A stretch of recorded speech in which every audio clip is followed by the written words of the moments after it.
You ever start a new medication and suddenly things just feel off? Maybe your appetite is suddenly out of control, or your skin is doing things you've never seen before?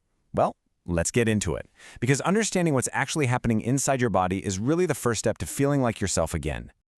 This is such a frustrating feeling, and if you're asking this, you are definitely not alone. You know you've eaten a full meal, but your body is just screaming for more. It can feel like you're fighting a losing battle with yourself, but I promise there's a very real biological reason this is happening. And this, right here, is the most important thing to hear. Let it sink in. This is not about a lack of willpower. It's not you failing. What you're feeling is a direct result of your physiology. A whole cascade of signals and chemical reactions happening inside you. So let's break down what that actually means. So the key here is to stop thinking about these as separate problems.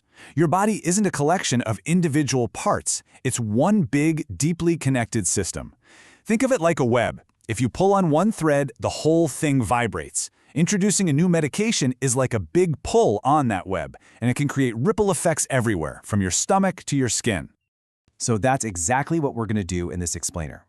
We're going to connect the dots. We'll look at how medication, the food you eat, and even your stress levels are all talking to each other, creating the bigger picture of how you feel every single day. All right, first up, that intense, nonstop hunger. Where on earth is it coming from? Well, the answer starts with one specific hormone that acts like a very, very loud messenger in your body.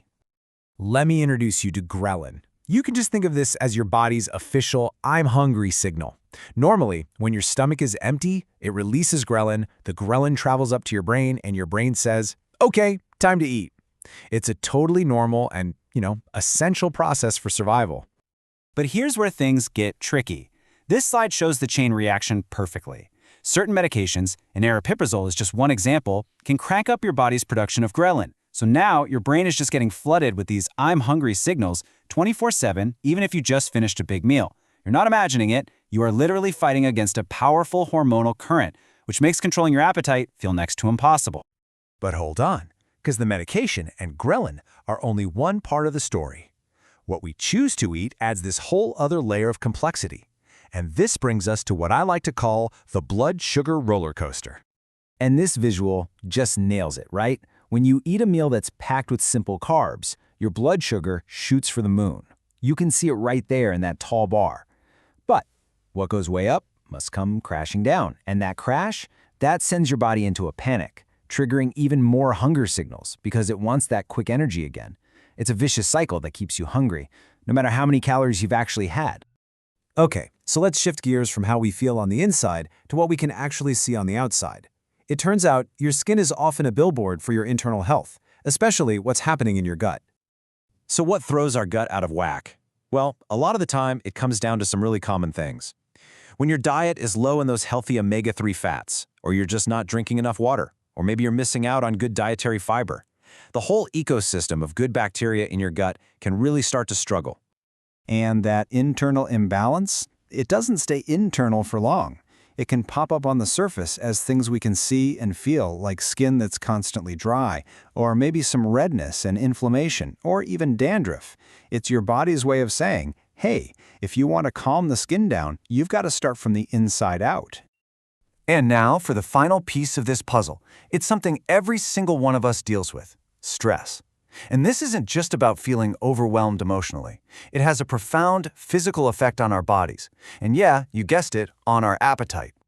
This is basically a survival instinct. When your nervous system is on high alert because you're stressed, your body thinks it's in danger. It starts screaming for immediate fuel to fight or flee. And what's the quickest fuel? Yep, those high-carb foods we just talked about, which, of course, just throws you right back onto that blood sugar roller coaster all over again. Okay, so we've looked at the hunger hormone, the blood sugar roller coaster, the gut-skin connection, and how stress fits in. It might seem like a lot of moving parts, but now let's zoom out and see how it all clicks together as one single system. This table just lays it out so clearly. You can see the direct lines. Medication is influencing your hunger hormones. Your diet is directly impacting both your blood sugar and your gut health. And your stress level is a huge driver for cravings and appetite. They're not separate problems to be solved, they are all connected. So the big takeaway here is this. Trying to tackle just the hunger or just the skin problems is like trying to fix one wobbly spoke on a bicycle wheel. It's not going to work. The most effective, long-lasting approach is to focus on simple things that help stabilize the entire system, bringing everything back into balance. And that brings us right here to the final question. This doesn't have to be some massive, overwhelming life change. Thinking about this whole system, what is one small, gentle step you could take for yourself today? Maybe it's just adding an apple to your lunch for some extra fiber. Or maybe it's taking 5 deep breaths to calm your nervous system. The real power comes from understanding how it all works together and then making those small, consistent choices to support it.